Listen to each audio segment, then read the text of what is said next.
How are you feeling? I'm a bit chilly. Yeah, I'm all right. Mate, the pins are out this morning. This is as cold as it gets in Brisbane. I love it. It's glorious. Brisbane winter, mate. Yeah, it's nothing better. What is... Let me do some live research for you, Drifters. That's the type of show we are. Mate, it's not even that cold. It's 11 degrees. What are you talking about? Oh, no. My little pins are just... Mate, there's not a lot of meat on these bones for my legs. So, yeah, I think they just get penetrated by the cold pretty quickly. Think you're in good shape, do you? No, I said there's not a lot of meat on the bones. I've got... Mate, you know how people call their calves baby cows? Yeah. What's the one below that? Fetus cows? That's how small mine are. Look, there's nothing there if you're watching on YouTube. I've got tiny little baby boy calves. Placenta calves. Placenta. There was someone made a comment about placentas yesterday, which was not on. Mate.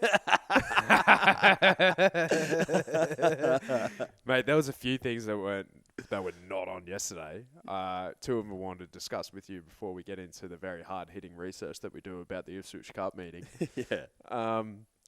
The first, if you were to own a jersey, right,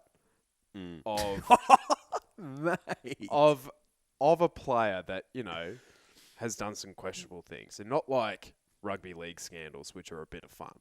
This is like a full-blown, like, you're in jail situation. Behind bars type operation. Yeah. So... We quote him on the podcast sometimes. Yeah. It's been a long time. It's been a long time.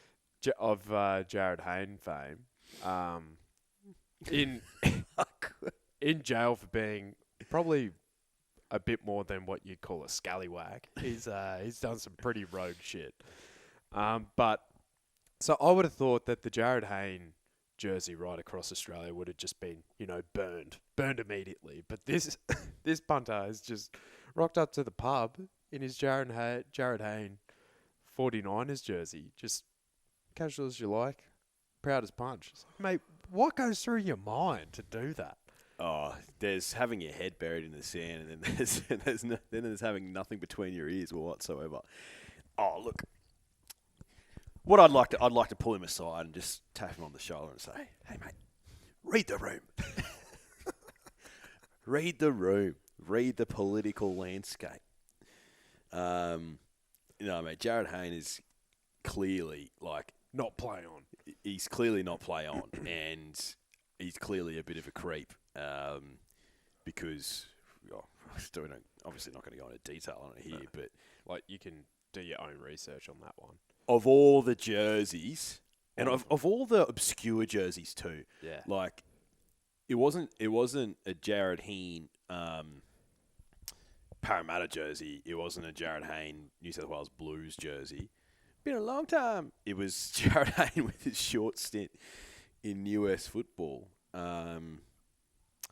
NFL. Bizarre.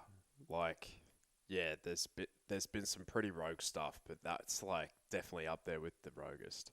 So rogue. The other thing, so I'm going to preface this by asking you, what's the dumbest thing that your partner's ever said? Because before we rocked up to the pub yesterday, Prue and I, there was nothing else on TV, so we chucked the racing on. And, you know, Lizzie Jelfs and Emma Freedman were talking about Annabelle Neesham, going like, oh, this trainer, Annabelle Neesham has just been so good with their horses, getting them right on the day, and which proved to be correct right throughout the day. And then Prue pops up, inquisitively, going like, oh, how long's he been in the game for? I'm like, excuse me? Annabelle Neesham, that's a guy's name, right? I'm like, in what fucking universe is that a dude's name? All I'm going to say to you is, how dare you? It's 2023. That's true. So Prue's just played with a straight bat, and you've just wrongly assumed. Oh, that's true. But no, come on, Prue. Come on. I'm all for switching up the genders of, and what is gender these days, but your traditional gender names are for kids, right? So I like a unisex name. Like one of our nieces is called Scotty, and she's a girl. That's cool. and it's good stuff. Yeah. No, I like that. Yeah, I like the unisex name. More of a traditionalist, I'd say, with names, but yeah, Annabelle is quite clearly a feminine name in my humble brew. I can't think of anything G said where I'm just like, excuse me. Nothing comes to mind, but I've told you this story before. But the dumbest thing I've ever heard someone say, not in jest, was the palm oil story. Have I told you about that? The what? The palm oil story. No. Have I not told you this? No. Oh, mate. How's this for a yarn? So, I used to work with someone, and she was under the impression that, you know how there's a lot of negative sentiment towards palm oil internationally because to get the oil from the palms, obviously destroying the environment of orangutans. Yeah. So it's like, save the orangutans, don't buy palm oil, right?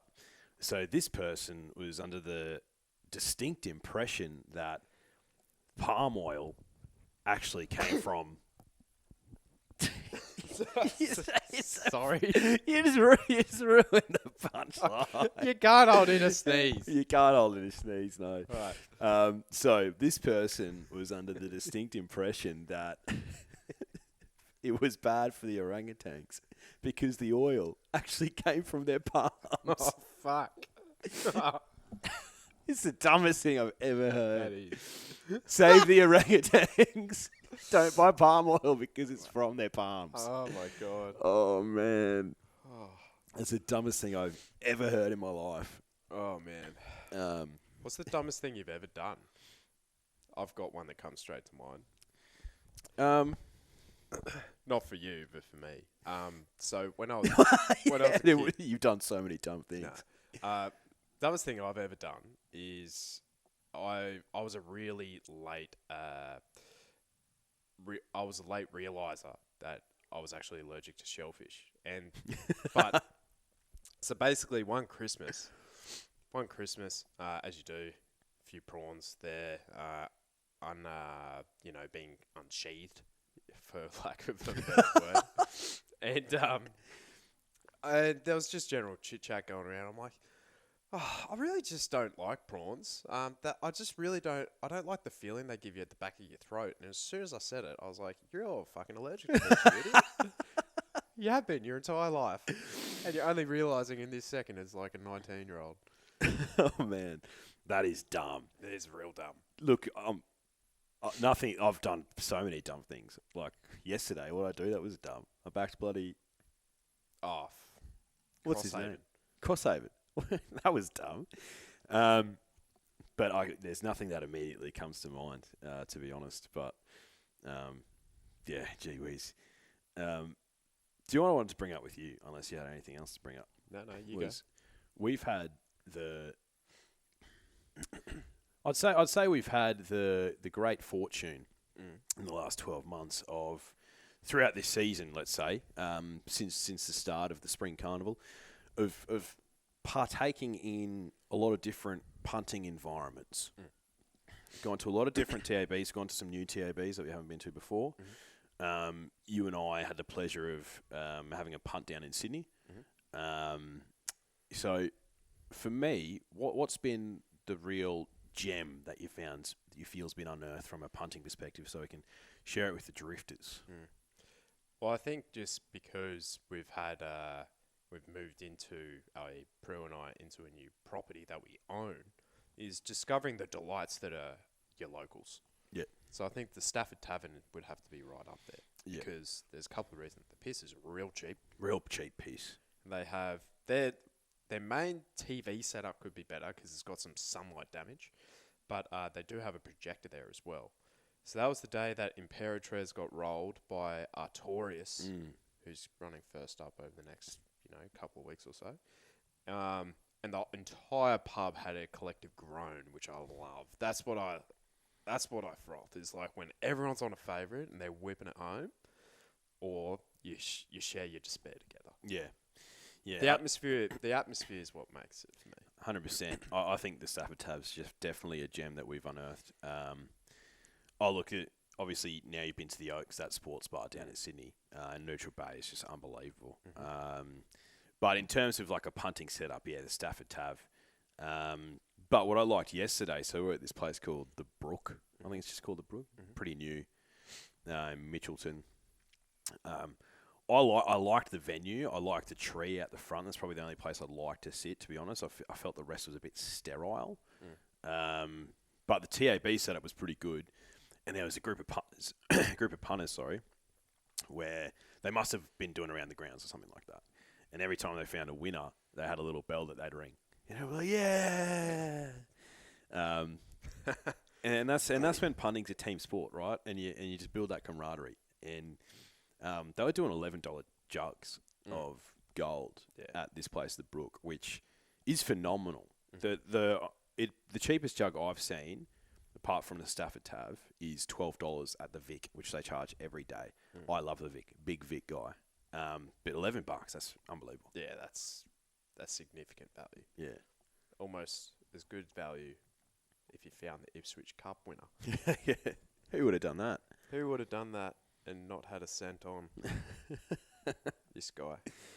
Now, when you tip it, this is the thing, right? So if you're tipping 3 horses in a race like I did for this specific race, yeah, you might go, oh, well, you know, you get a fraction of the $28. But when you're tipping them at $9.28, like if you find the winner, you're still going to get richly rewarded. You know, if you're punting to win the same amount of money for each horse, right? Do you know what that is? It's mathematics. Astute. Now, I was discussing this with you yesterday, and it's really easy for after the fact. But the thing is that we weren't saying this after the fact. We were saying this on Wednesday when we recorded our preview podcast. I thought New Marion was nearly the lay of the day across Australia on the weekend. I agreed, yeah. Because, Drifters, the thing is, yes, he was easily the class horse in the field. But you also have to look at his profile. 1, he hasn't won a race since the Q22 last year. He's run some very nice races. 2, this is probably his easiest contest in those 12 months. But the big thing, number 3, his best runs were always 4 to 5 weeks in between runs. He needed those big gaps.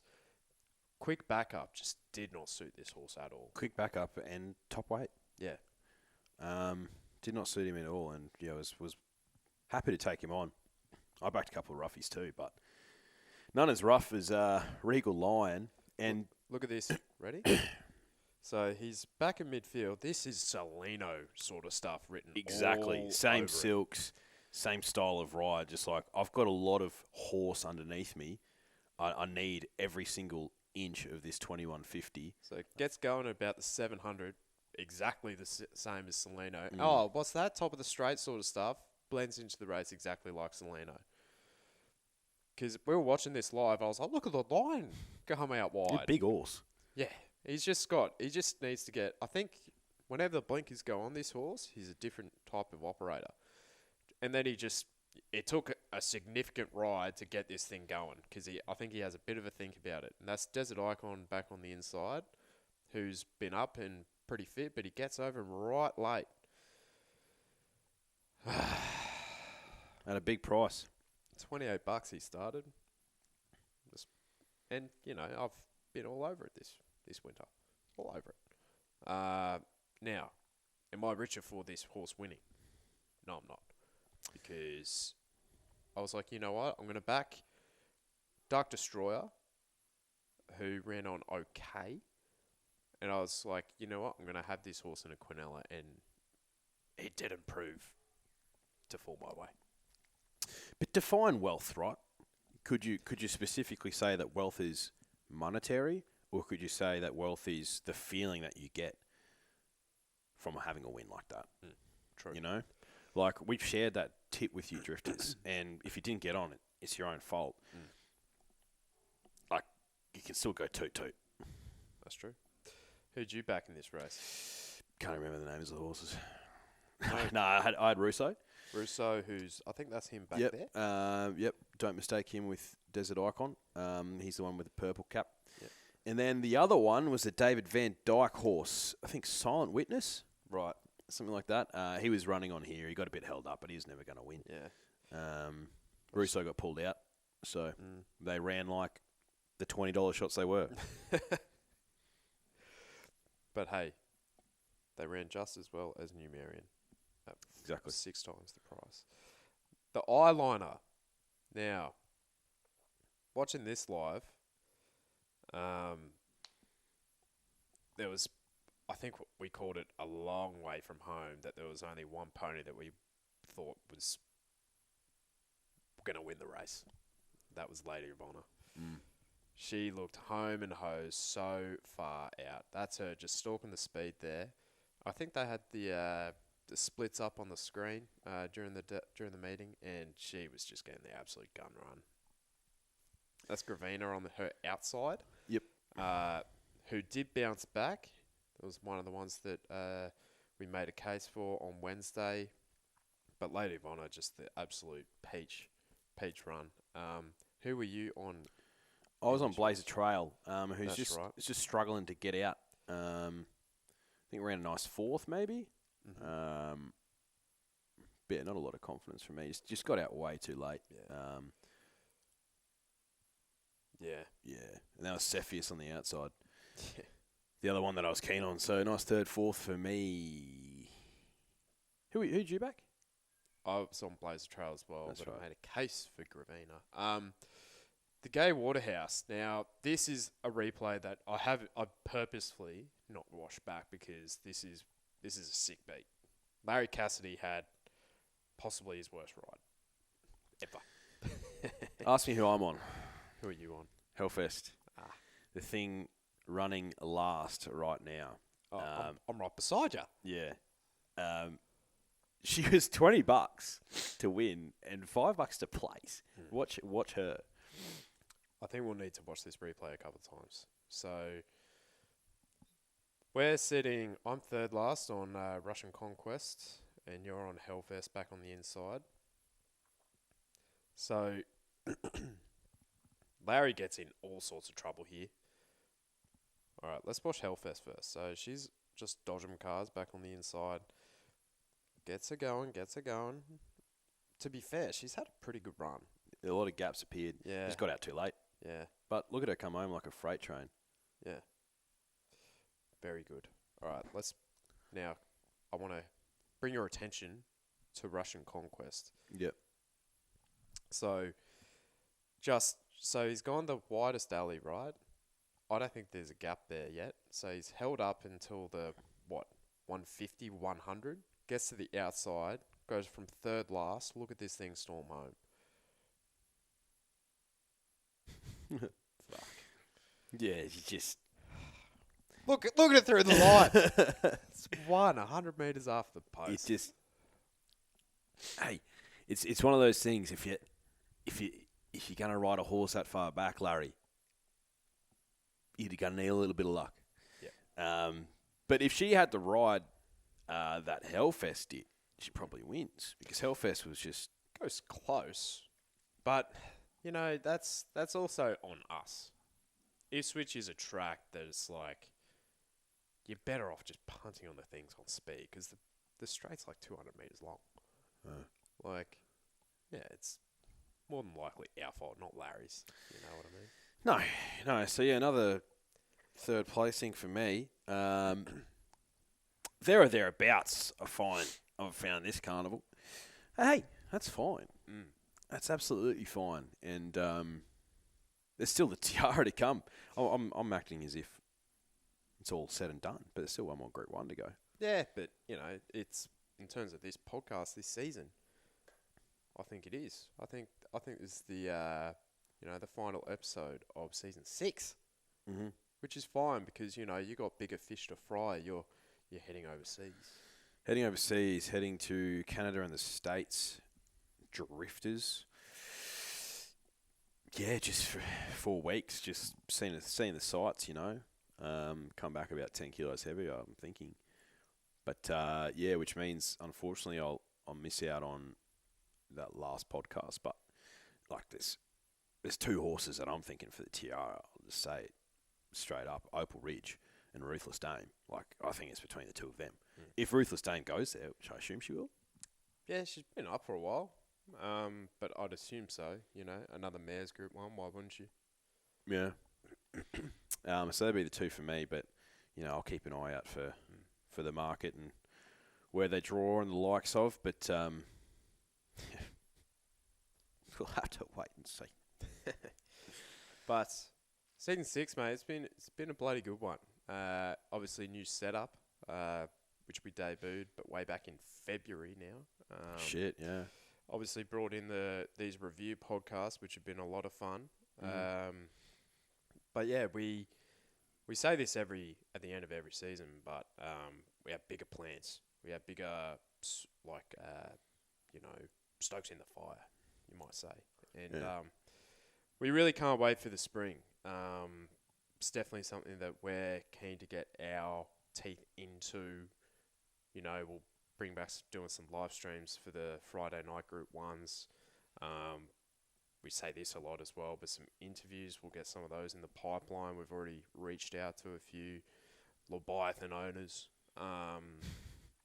But more than anything, Drifters, we just wanted to say thank you for, again, all the support over, the first half of this year for season 6. We have a lot of fun doing this. You know what I mean? 100%, yeah. No, it's been a great season. Onwards and upwards. And yeah, couldn't do it without the support of the Drifters. Couldn't do it without, obviously, the support of our sponsors, Neds. Got more in the pipeline with them, we hope. And they've been terrific supporters of the podcast. And I'm just going to say it. I think Neds is going to take over racing in Australia eventually. And guess who's going to be the duo sitting on top of that pile? These guys. Us. Hopefully. All right. Thank you very much. Goodbye. We'll see you in a couple of months. See you, Drifters.